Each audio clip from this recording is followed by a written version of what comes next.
All right, our group project is over the Figuigian Berber peoples, which is right here in Morocco, which is part of North Africa. So you can tell that this little part is where it touches Spain. And so the reason we chose Figuig is because I went there on kind of like a vision mission trip a couple years ago, and ever since it's been on my heart. And so it's right inside the 1040 window, so it is a completely unreached and unengaged people group. Morocco as a whole, I believe, only has about 99, it's only 99% Muslim, so only 1% is really anything, and so it's not typically Christian, it's actually more Jewish, especially after the Holocaust when a lot of the Jews fled out of European cultures and fled kind of into North Africa. And so yeah.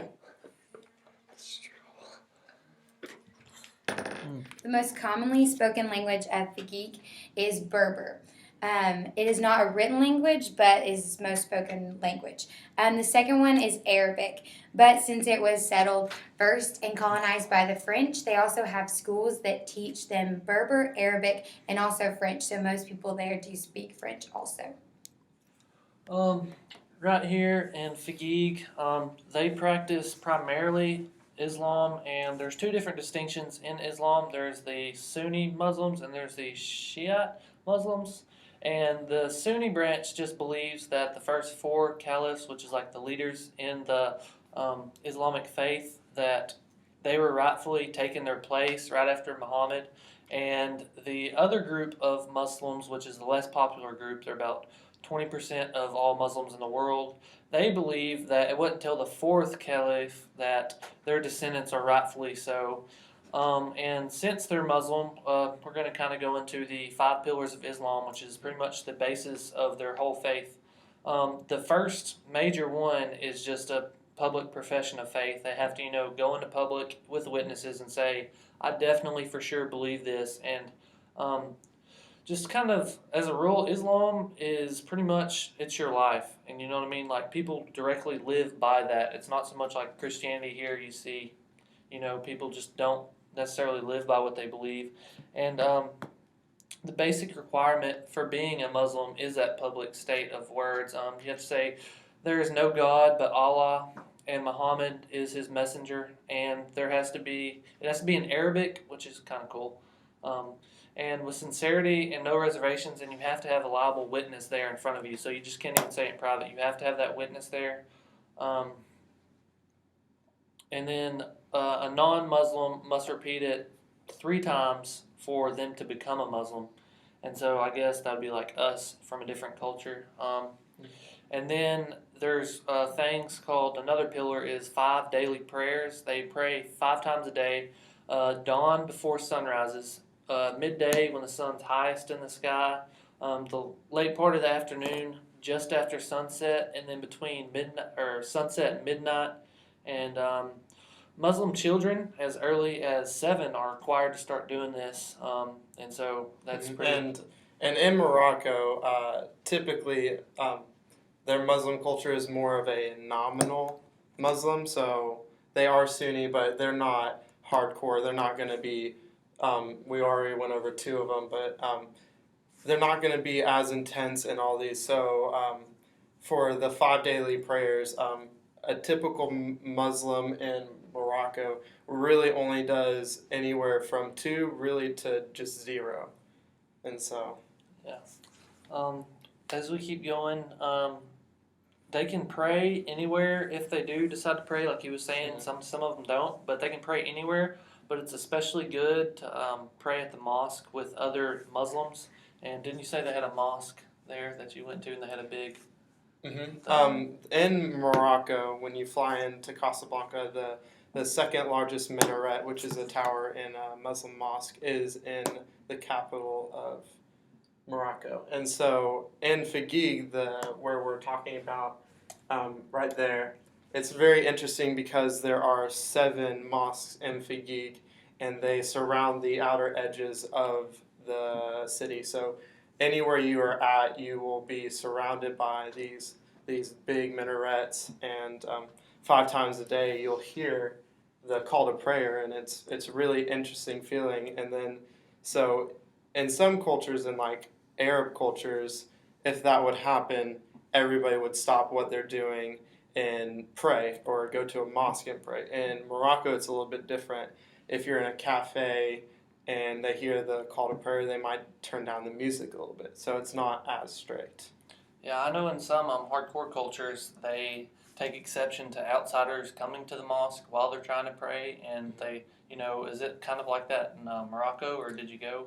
So we weren't allowed to go into any mosque in the in Figuig. That might have been a little edgy, but in the capital, before we left, we actually got to take a tour of the minaret there because it's just such a landmark that just a lot of people come and take a tour of it. Another big 5 pillar of Islam is give zakat, which is the literal meaning of zakat is to cleanse or purify. In the Islamic faith, it means purifying your wealth to the will of Allah.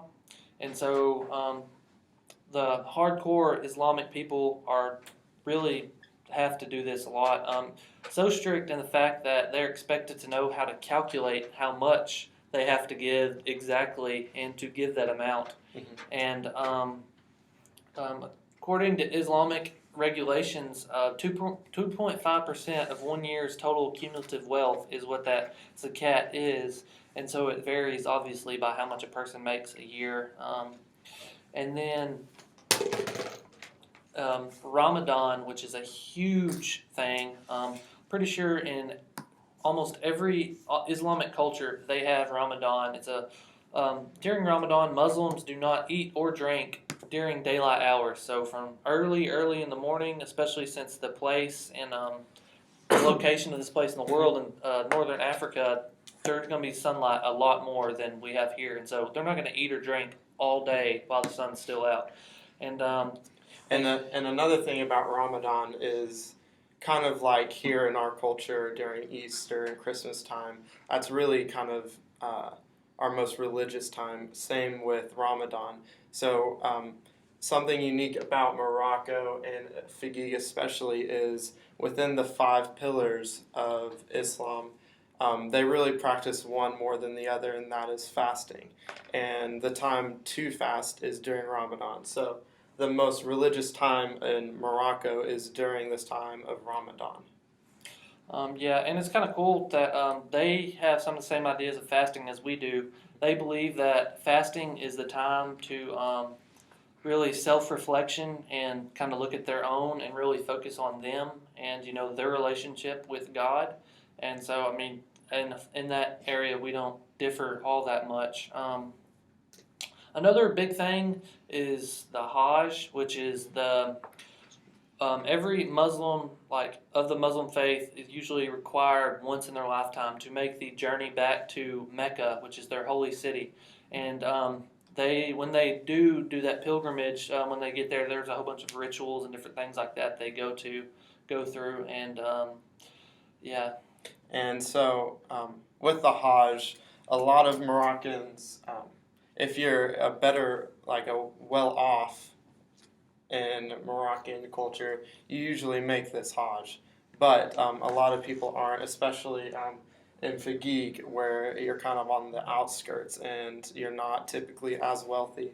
And so instead of doing the Hajj to Mecca, they usually make a pilgrimage to, say, a really strong person of the faith or something like that, some religious place that isn't necessarily Mecca. So the government of Morocco is considered a constitutional monarchy, but really it's a kingdom with a king. So their constitution doesn't really limit the power of the king. They also have a parliament, but the cool thing is for the king is that he can dissolve that whenever he wants to. So there's not really any power that limits the king. One of the reasons that this country is pretty stable, even though they're government is pretty inefficient, is their police have a lot of power, and they also don't really have laws limiting to what they can do. And so the guy I interviewed told me a story where his wife got his purse stolen from two guys on a silver moped, and the police literally went around and would take and arrest people like riding motorcycles or whatever, and bring them and say, "Is this a person that stole your purse?" And one of the guys was like telling him, just tell him that we didn't steal your purse, and the police literally backhanded him. So examples like that, their police really do have a lot of power. Moving on to their healthcare, the government kind of regulates the hospitals, but there's also private hospitals called clinics, and the regular hospitals were compared to a small town hospital from the 1960s in America. So what that means is they're not very efficient or just very quality. Their education has a French structure because they once were a French colony, and so they teach mainly Arabic and French in the school, and a lot of the education that is not as good still tends to be religious, and they learn a lot of Islam. The schools there are competitive, though, and most kids start school at about age 3. Can you describe a typical day in Figuig? Yeah, for men, a typical day would be wake up kind of later in the day, say like 8 or 9 o'clock. That's usually around when the kids go off to school. You work until about lunchtime, and what's interesting about lunchtime is when you take off for lunch, you don't just go and eat lunch. You also kind of take a nap, like in Spain, like their siesta. You take a couple hours to kind of escape the heat of the day. That was funny. And just kind of chill until you go back to work, and then you work until about dinner time, which is also a little bit later, say 8 or 9, and then dinner there is not just like dinner here. It's actually kind of more of a feast because they do wait a little bit longer than us, and so I guess that just builds up their appetite more. Cool. So what do people do for entertainment there? For entertainment, they really enjoy getting coffee. Coffee in their culture is it's more of a verb. So, do you want to coffee? Like, it's a thing that you do. And so what that typically entails is two people sitting right next to each other, not like across from each other, and they'll sip their coffee and kind of people watch, and it's just like a social thing they do. It's kind of interesting. Cool. Okay, so what, if you were in Morocco, what heroes or famous people would you see? Morocco has their own TV show that kind of mimics like American TV shows. One example would be like Moroccan Idol, and they'll have a lot of famous people come out of that. They actually really like to identify themselves with cultures around them. So like Algeria, like famous people from Algeria, or especially Spain, like Spanish soccer players. They really like to follow soccer. All right. So can you give me an example of what clothing looks like for people in Morocco? Their traditional clothing is called jabala, and it's really looks exactly like a Jedi robe. It has a giant hood, and it's pretty baggy, a kind of neutral color. Right now, they're actually in the middle of like a culture war, and so what that means is they kind of have people trying to go like more traditional clothing style, which would be robes and stuff, and they're also splitting between Western styles, so like pants or shirts, and that's something that is not very common in a Muslim culture. So what do they eat there? Like, what is their food taste like? They have a dish that is much like a casserole, and that's probably one of their favorite. The main food there is called couscous, and they also have a type of sauce that they put on it, which is like a rancid butter, actually, and it reminds me of the taste and smell of Cheetos. Well, what about some names of some people that you know The most popular name by far in Morocco, especially in Figuig, is Muhammad because of their prophet. Their king is also named Muhammad, Muhammad the Sixth, actually. Just a little fun fact. Another popular name is Ishmael, and trying to think, we have a student here at OBU that's named Osama. That's a more popular name too. We also have a student here named Dalal, which is a very unique girl name, but is also popular in their culture.